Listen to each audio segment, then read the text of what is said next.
Hello and welcome back to the virtual classroom. I'm your host, Dr. Olmsted.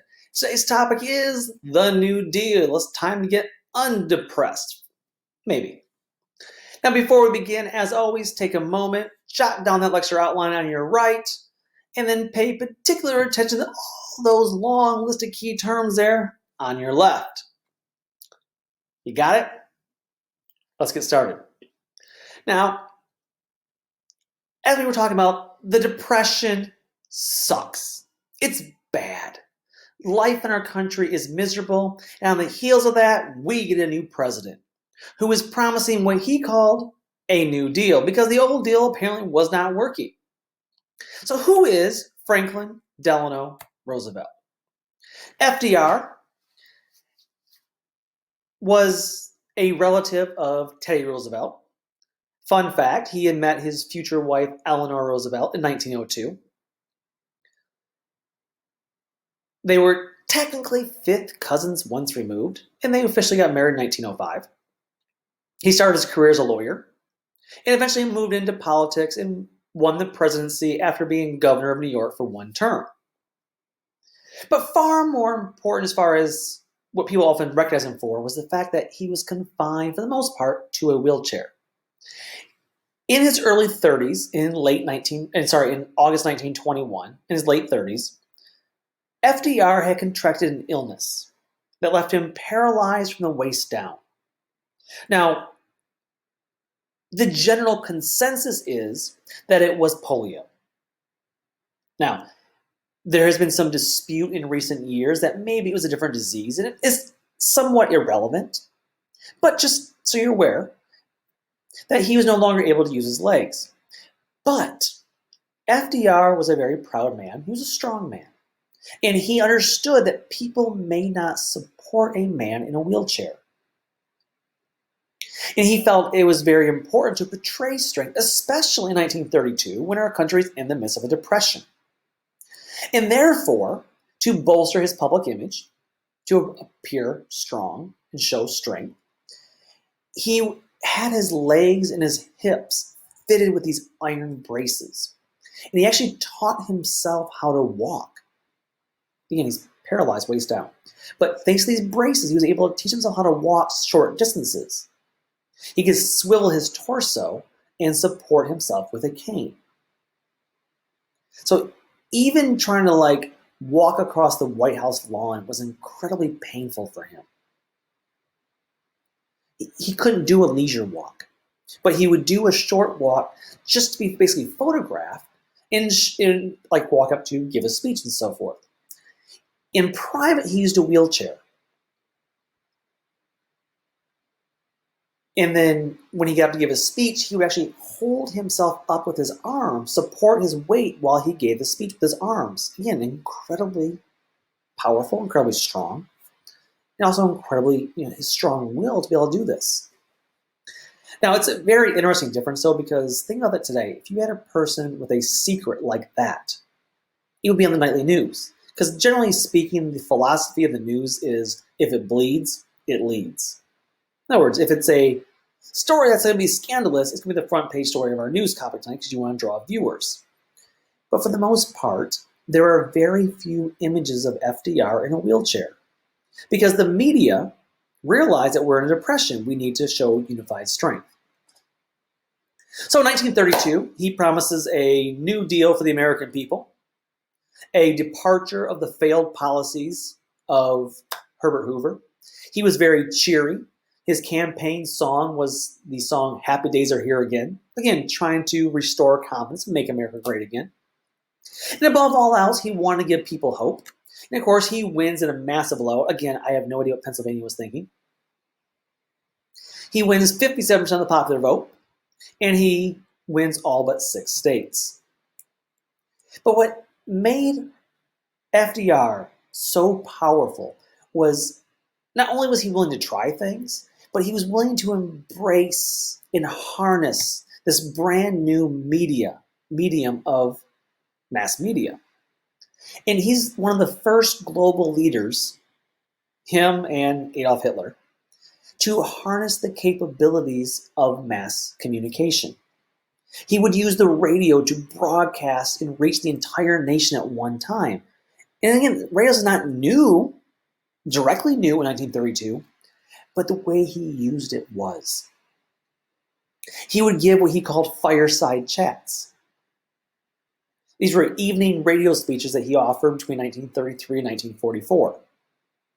And what he would do is he would sit down at night and he would get on the radio and he would just talk to the American people like I'm talking to you now. He wouldn't use fancy or big words. He wasn't trying to build himself up or tear anyone else down. But what he wanted to do was convey hope. He wanted to convey unity. He wanted to convey to the people that he has ideas, that he will try something. If it doesn't work, he'll try something different, but he was willing to try. And as a result of that, it endeared him to the American people. The American people believed that he cared about them. In fact, I had the privilege of reading a number of letters that were written from average people who were destitute to the president.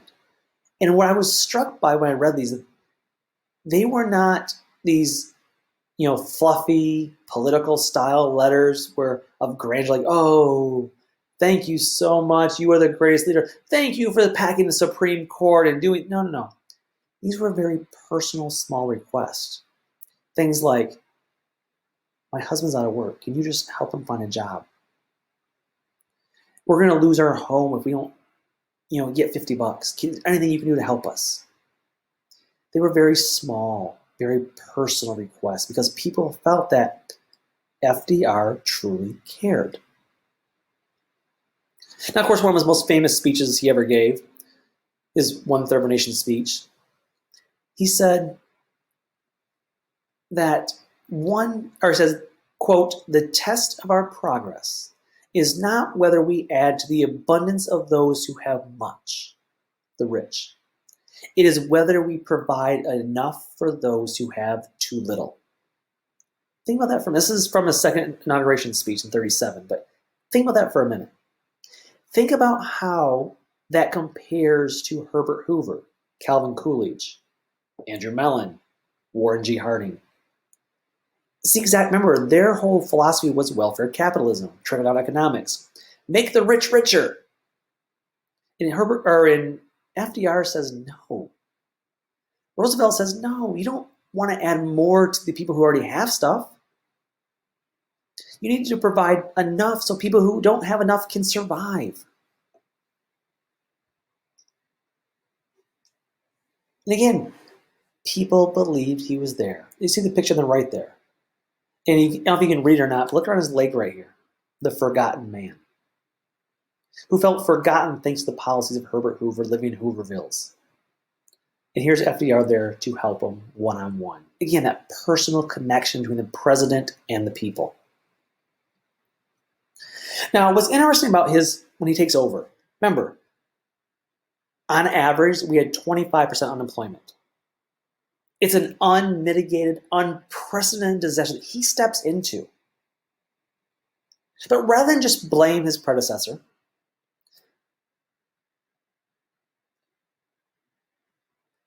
he was very realistic about what was happening. Remember, we have 25% unemployment for average, but remember, African Americans, 50%. 500,000 Americans had lost their home, lost their savings. Thousands of banks have failed. Millions have lost all their life savings. This is a global pandemic that has seen in other countries the rise of fascism. Again, we'll talk about that in our next lecture about World War II. That fascism and communism are seen as remedies for the Depression, this global Great Depression. The ideas of democratic capitalism are on the defensive here. Capitalism is not working. Capitalism failed, in the eyes of many. In fact, one political analyst by the name of Walter Lippmann actually talked to FDR and said, sir, quote, the situation is critical. You may have to assume dictatorial powers. The situation is critical, sir.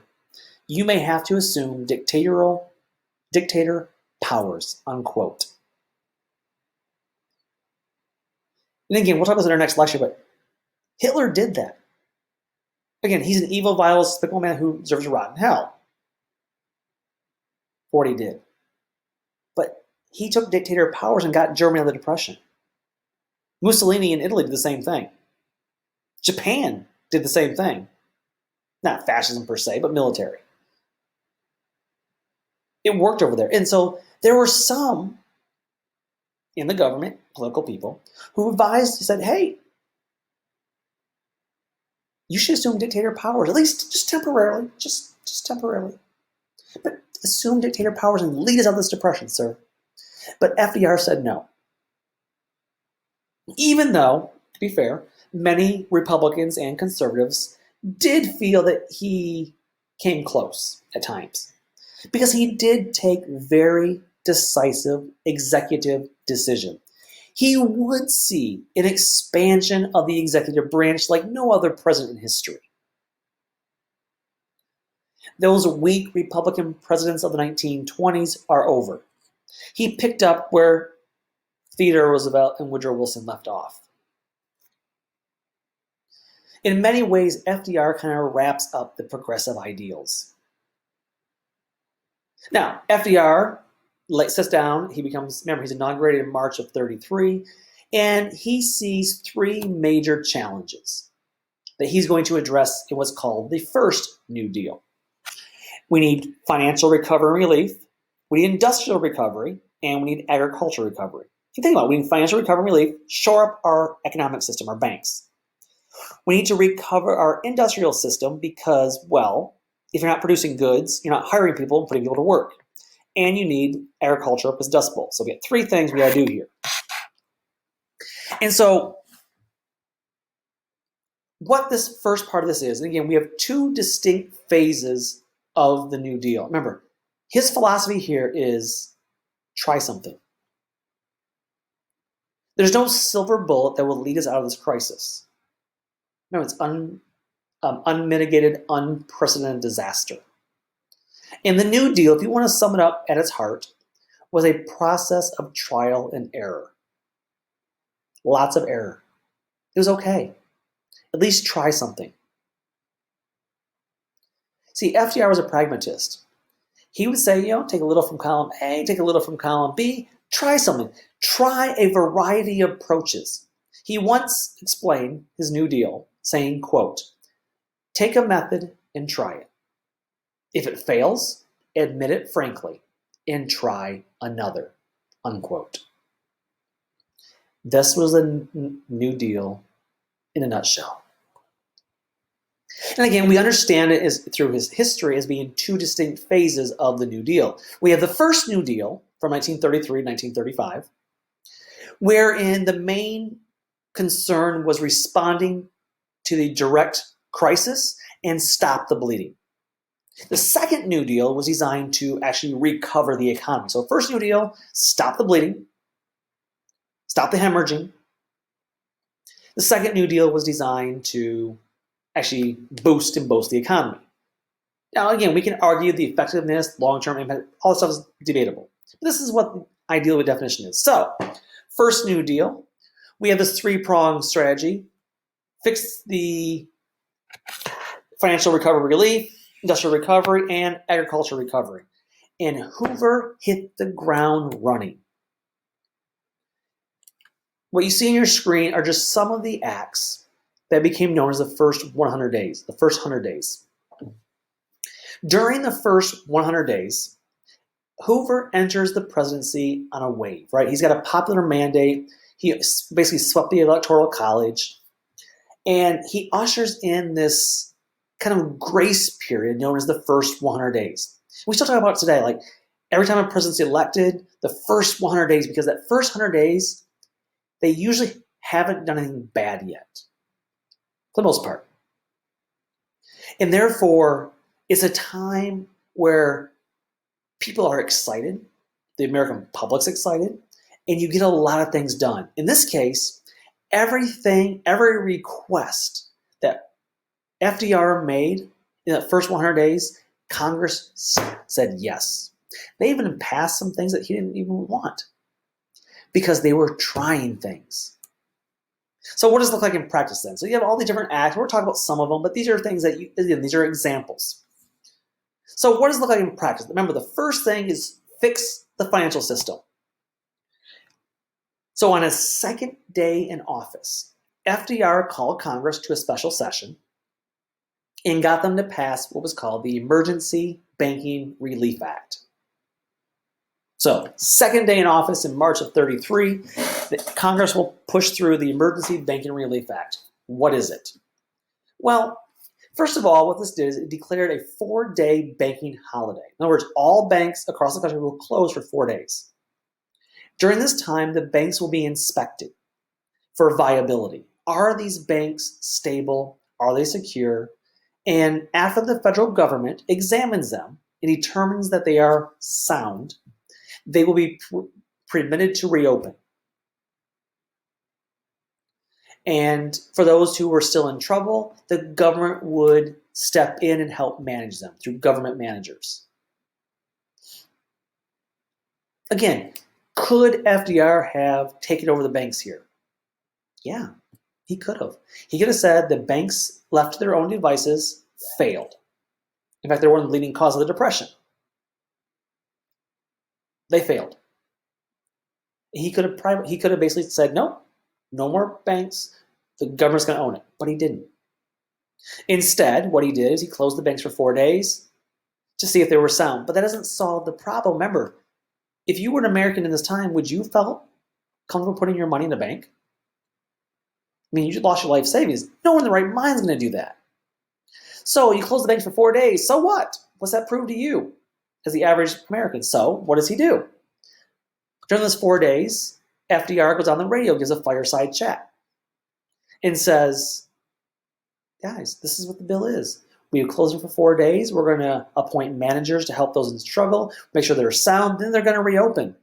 And he insisted to the American people that it was safer to put their money in the bank than in their mattresses where someone could come and steal it. And the thing is, it worked. After the 4 days, money began to trickle and then stream back into the banks. Many people on the far left, the radical left, far Democrats, socialists, they felt that you should nationalize the banks and save the banking industry. And FDR didn't do it. Instead, he saved the banking industry. Now, it's one thing to close the banks, find their sound, and have money coming back in. How do you restore consumer confidence? How do you provide safeguards? Again, regulate. Not take them over, regulate. And so, one of the things he does right away is passes the Glass-Steagall Act. Now, what is the Glass-Steagall Act? Well, it creates what's called the FDIC, the Federal Deposit Insurance Corporation. Under the Glass-Steagall Act, the U.S. government personally guarantees your bank deposit up to $5,000 back in 1933. So, remember the problem with life savings that the bank were to shut down? You're screwed. Your money's gone.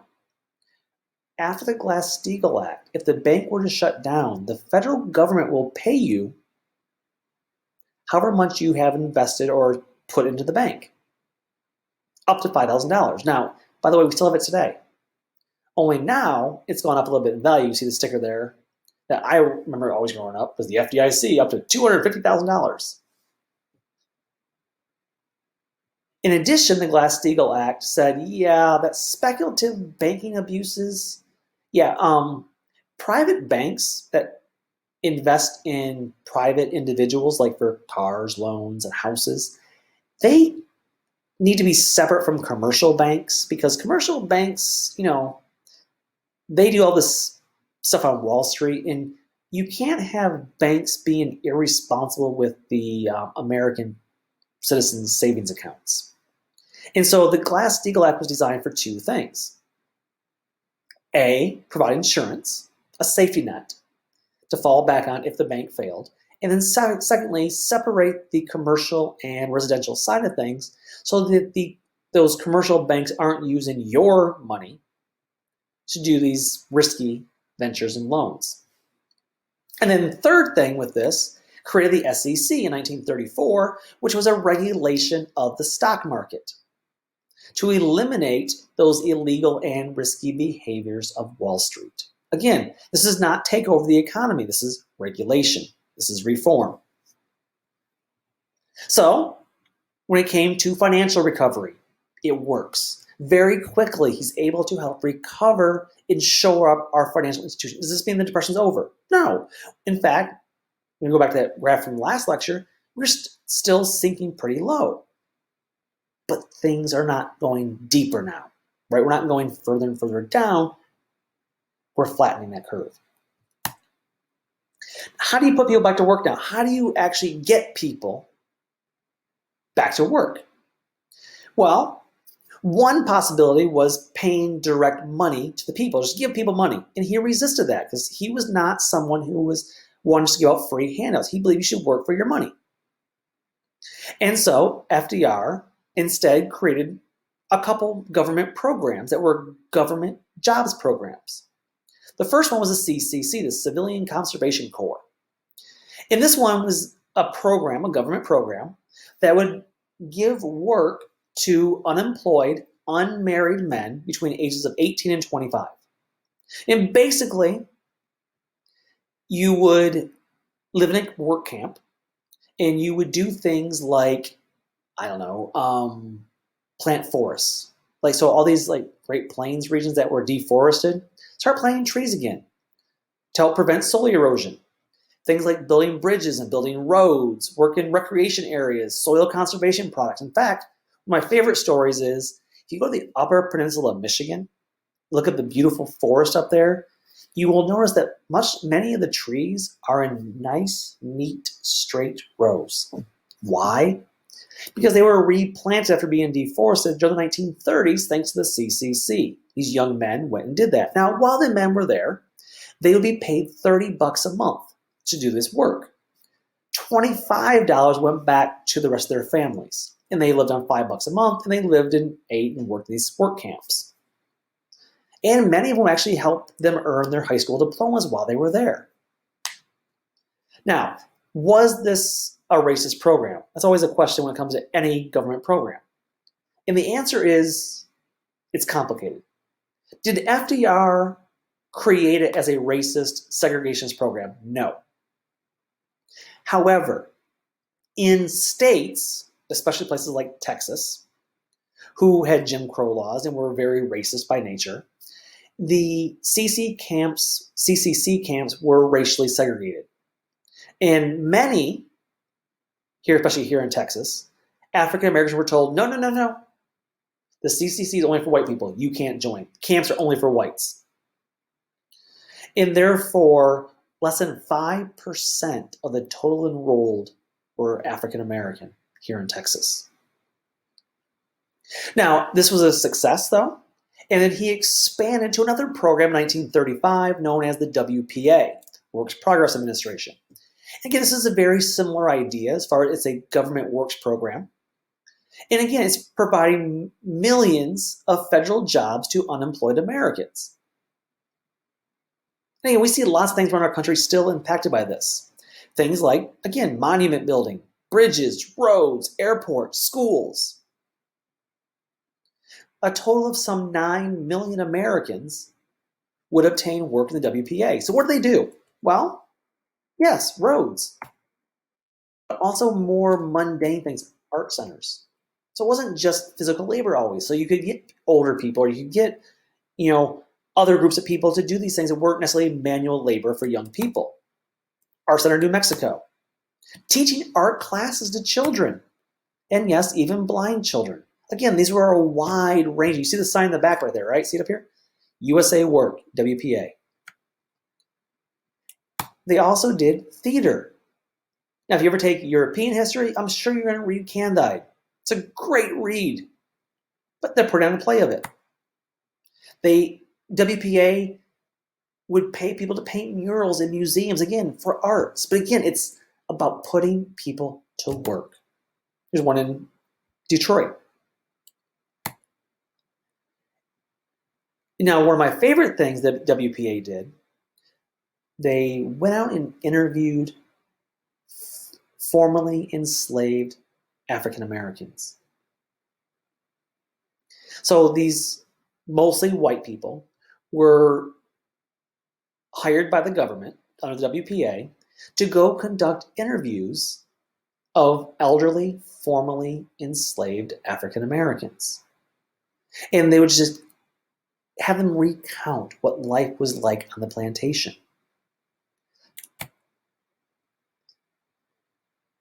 And most of you will be doing a discussion board that goes along with this. There's some problems with the WPA, these slave narratives, because of their age, their memory, the person doing the interview. There's some issues there. But in general, the WPA provided historians with a wealth of knowledge that would have been lost otherwise. Now, does this put everyone back to work? But no. But when you have 9 million WPA workers, you have 3 million people who worked in the CCC, it is a help. It helps stop the hemorrhaging. It's not fixed. We are not fully recovered. We're not even out of the woods yet. But we're not going deeper. What about industrial recovery? Well, in 1933, again, part of the first 100 days, he will pass the National Industrial Recovery Act. And with that, create what is called the National Recovery Administration to oversee this new act. This comes known as the NRA. Again, not the Rifle Association. The purpose of this was to stabilize business and create new labor standards. In each major industry, committees were meant to represent the management, labor, and the government would get together and draw up codes of fair practice. In other words, let's have some safety standards for workers here. Some fair labor standards. And they varied by industry, but some of them were kind of common across the board. Things like a 40-hour work week. Things like a minimum wage. Oh, and maybe we should ban the use of child labor under the age of 16. Now, on the other standpoint, these are all things that were seemingly pretty good. However, beyond defining just the labor practices, the NRA also had the ability to set prices. And this is where the NRA began to have some problems because it went all the way to the Supreme Court.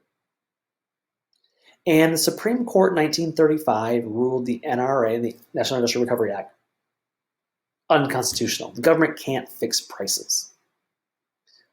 In addition, the act was seen as a failure not only because it was unconstitutional, but because it failed to include agricultural and domestic workers. It's only applied to industrial workers. So the act itself is a failure. But it did set, remember, once workers have this idea that, wait, a 40-hour work week, ban child labor, those became the new standard idea so they could start there and work for better labor standards. Again, it didn't work, but it did spur a new round of unionization, using unions to fight for these things like these standards of 40-hour work week, 8-hour work days, and the child labor, etc. So even though it wasn't a success, it does create progress. And then there's agriculture. Remember, agriculture is in trouble thanks to Dust Bowl.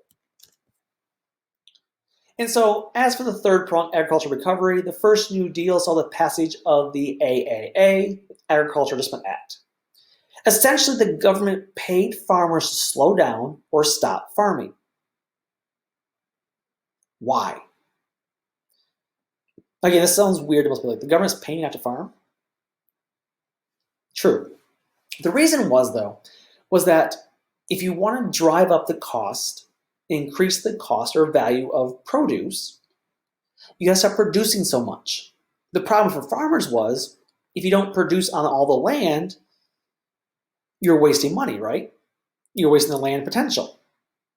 And so, but the problem is if you keep farming the land continuously, you erode the soil, you deplete the nutrients in the soil, and you lead to a dust bowl. Bad for ecology, bad for the environment. And so under the AAA, the idea was leave part of your land fallow. Don't grow anything on it. Let it recover. It will pay to do that. And by doing so, it'll drop the supply. It will increase prices. And for that, it works. In 1932, farm income rose from $5.5 billion in 1932 all the way to $8.7 billion in 1935. So it went from $5.5 billion to $8.7 billion in just the 3 years. The downside of this, or a couple of downsides. Number one was it was not equally or evenly distributed. Because if you're a big farmer, you have your tenant farmers, your sharecroppers around there, and the government says, hey, we're going to pay you not to farm. Which land do you think you're going to choose to not farm on? Yep. You choose the land that your tenant farmers and sharecroppers are using. So you put them out of a job, don't allow them to actually farm, kick them off the land, they become more destitute, but you get paid for it. Thus, it unequally hurt African Americans and poor whites and Mexican Americans far more, just like the NRA did. Again, it wasn't by design, that's the way it ended up being implemented. And then in 1936, the Supreme Court said this was illegal and unconstitutional, and the AAA was dispersed. Now, don't worry, it'll be back. And by the way, we still do this today. We still pay farmers not to farm.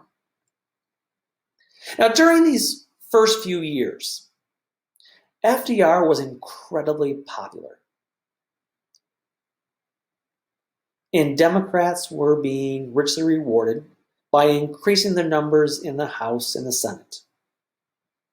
Now, one of the reasons for FDR's popularity, well, yes, he was a straight talker. He talked to people. People thought they could trust him.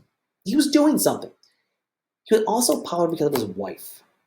Eleanor Roosevelt was a modern first lady. Now, there's a reason for this, though. She took on the role as an activist first lady. She redefined the role of a presidential spouse. She's not eye candy. She's not arm candy. She's there to do a job.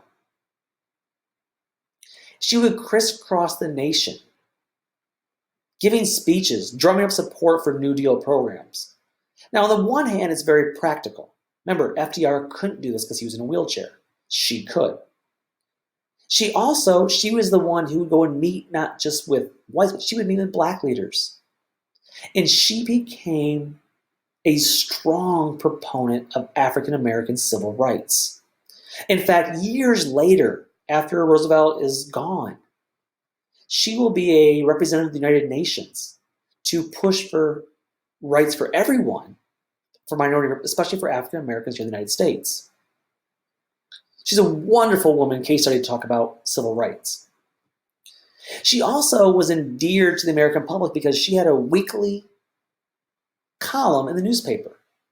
And of course, she would talk about things like, hey, we got this plan, this program, and she'd do her normal thing and talk to women, and she would do all these things. But at times, she would even harass, complain, or chide her husband. And it endeared her to the women of the country. Yes, she would even criticize her husband. In fact, she's often remarked that her husband was the politician. She was the agitator. Gotta love Eleanor Roosevelt. Now, this first phase of the New Deal, the downward slide was halted. The hemorrhaging was stopped. But unemployment was still high, 20%. There was some criticism that was growing of the New Deal. These conservative opposition began to oppose these New Deal programs as an overreach. On the other hand, people on the far left said he hadn't gone far enough. And of course, there's a Supreme Court which actually began overturning some of his policies. But nonetheless, in 1935, he will push what's called the Second New Deal. But we'll talk about that in our second half of our lecture. So until then, take care. Bye-bye.